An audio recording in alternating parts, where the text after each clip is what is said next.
It's a Sin. It's a Sin is created by Russel Davis and that's by Peter Hoar and stars Olly Alexander, Lydia West, Omari Douglas, Nathaniel Curtis, Callum, Howells with Keeley Hawes, Shaun Dooley, Neil Patrick Harris and Stephen Fry. And basically the show tells the story of a group of young gay men and women who all live together in a flat in London from the early 1980s to the early 1990s. Throughout the show you see this group of young gay men enjoying their lives both sexually and just in general. But this is all happening in the shadow of AIDS. And as the series progresses you start to see how AIDS affects these characters both individually and the group as a whole. And that's the main plot of the show. But at the same time though, there's some subplots running. For example, there's a subplot to do with Richie Toz in the series, and Richie Toz is played by Olly Alexander. And basically he's essentially the main character of the show as we follow him the most. And basically there's a plotline to do with his character where he's gay but he's not confident enough to tell his family yet. Whilst at the same time another plotline to do with Omari Douglas' character who is from a Nigerian family and he's gay as well, but his Nigerian family don't support the fact that he's gay. But he runs away from home as well. But at the same time you also get someone through Callum Howells' character who basically he's from Wales, he's gay as well, but he's kind of shy about it. He's not open as some of the other gay characters in the show. But the main plot of the series is that we follow a group of young gay men and a woman who all live in a flat together and are living and loving in the shadow of AIDS. And that's basically the plot of It's a Sin. You might be saying that, you might be wondering yourself, why of all TV shows have I decided to review this one? Well, the simple answer to that is Russel Davis. If you don't know who Russel Davis is, he basically wrote the David Tennant Doctor Who era, who in my opinion is the best Doctor Who today. Honestly, Doctor Who has massively gone downhill now, but whenever I watch a David Tennant Doctor Who episode, I just feel that magic and just feel that thrill when I'm watching it. I haven't gone back and watched them recently, they're so good. So anytime Russel Davis writes a TV series or just writes anything, I get a bit excited, I get a bit intrigued. Oh, what's it going to be like? And I remember, I think it was last year or maybe the year before, he wrote a series called Years and Years, which I thought was pretty good. I mean, I didn't love it, but I actually thought it was pretty good. But then I saw that he wrote this show, It's a Sin, and naturally I got quite intrigued and quite excited to watch it. And I'm just going to say this, I know this TV show isn't perfect, I know it has its problems, I know it's predictable, I know there's some inconsistencies in there, and I know it has its problems. I'm not going to lie, I can clearly tell that it does have some problems within the TV series. But, for all the things it has wrong with it, I don't care.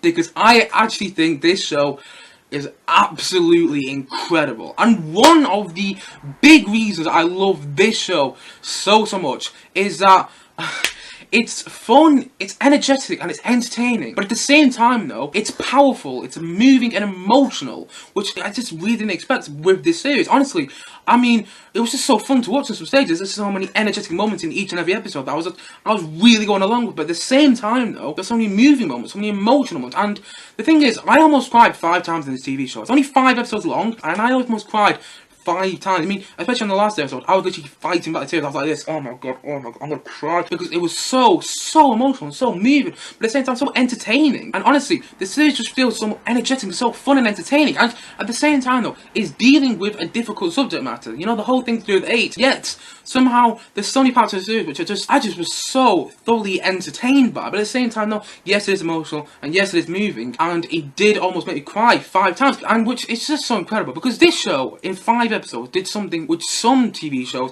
take about 3 to 4 to even 5 seasons to make me do. It just got me fully invested in these characters and emotionally engaged in these characters so quickly, and just that's something which some shows have taken forever to do. You know, some shows it's taken about 5 seasons to actually get me invested in what's actually going on. This show, it did it so quickly, and honestly when it did it, I just had so much fun with the show. And like I said, it's a show which I almost cried 5 times in. That's never happened with any TV show ever. I mean, I've got a bit emotional in some TV shows before, but not almost cry 5 times. I mean, I'm hard to make cry, I'm not gonna lie. I did think I'm not really the emotional guy, but I was watching episodes of It's a Sin and I was almost on the edge. I was fighting back tears in so many moments because it was so emotional, it was so moving, but at the same time it was so fun and energetic, and I just loved the way it was written as well. And that's another fantastic thing to do with the show as well, that it accommodates all audiences. Like, what I mean by this is obviously you have to be like 18 plus to watch the show, because there's quite a lot of explicit sexual content in there, which I didn't expect. I mean, it made it more realistic, but I just didn't expect it to be in there. But you do kind of have to be 18 plus to watch the show. But what I mean by the fact that it accommodates all audiences is the fact that from somebody like me who wasn't around during the 80s when, you know, AIDS was at its peak, I was still thoroughly invested in what's going on. I still understood, you know, a lot of this show. And at the same time, though, I watched a show with my mum and dad who were around during the 80s, and they still found just as much personal fulfillment in it as I did, because it isn't just aimed at a certain target audience. Like I said, I wasn't around during the 80s, and I understood quite a lot of the show. I really like that about it. At the same time, though, the show isn't biased. Like, even though it's written by Russel Davies, who, if you didn't know, is gay himself, it isn't just biased to the gay character. It doesn't just make us feel sorry for them straight away. In fact, there's one moment in, I think it's episode 2, when Richie Tozer, brilliantly played by Olly Alexander in the series, he's given this whole big monologue about how AIDS was just complete nonsense and everything, and how it's just dismissing it as if it doesn't exist. I really like that about it. I really like that it didn't just say these gay characters that we follow in the show didn't know that AIDS was coming. Actually, they did, and they just kind of dismissed it as if it was nothing, and obviously it is something, and it does actually cause quite a lot of, emotional moments in the series. But that's what I love so much about it, that it just wasn't biased. It didn't just make us feel sorry for the gay character straight away, because there are actually moments when they're quite naive about it, they're quite like just dismissing it as if it's absolutely nothing, and I really like that about it. And whilst at the same time, though, the series has so many entertaining and fun and energetic moments, so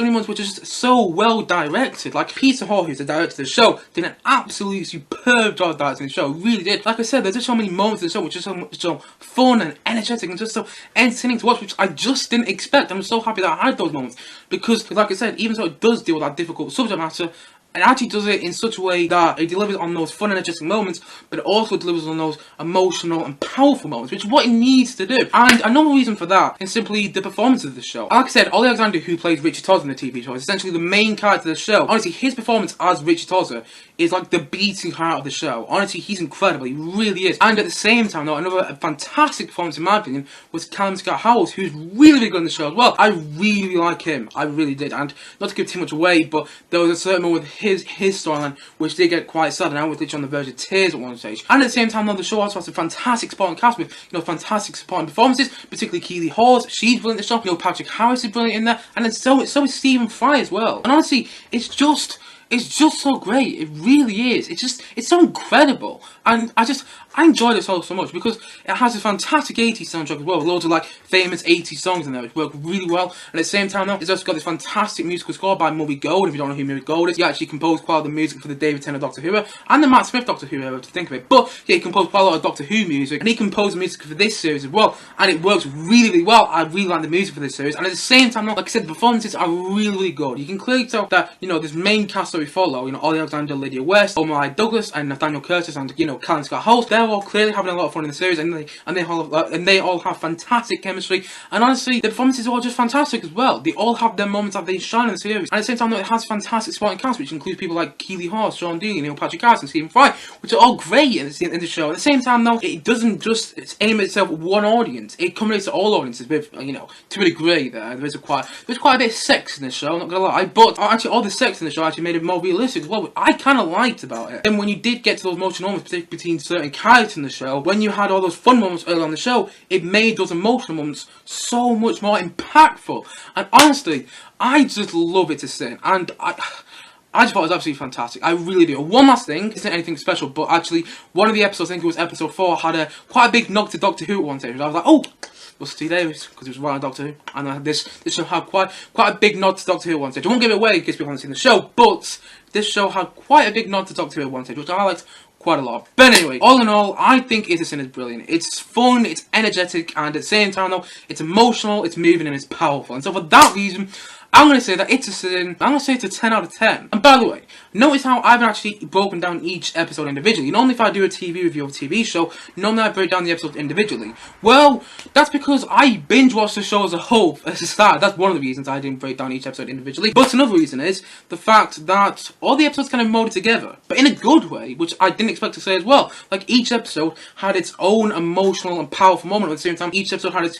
fun and energetic moment, which I really liked about it. And yes, some episodes are better than others. That happens with any series you watch. And honestly, any TV show you'll ever watch, some episodes will always be better than others. But this show, in 5 episodes, only 5 episodes long, this show managed to do in 5 episodes what some shows take about 3 to 4 to 5 seasons to do. And that is, it got me thoroughly invested in the story and the characters. It got me emotionally engaged with the characters. And at the same time, though, it's so thoroughly entertaining. It's so energetic, but at the same time, so emotional and so powerful, which I just didn't expect to find in this series at all. Honestly, it's so well written, it's so well directed, and the performances are all absolutely fantastic. And honestly, I love this show, and I didn't expect to, and I'm so happy that I do. So for that reason, I'm going to say that It's a Sin.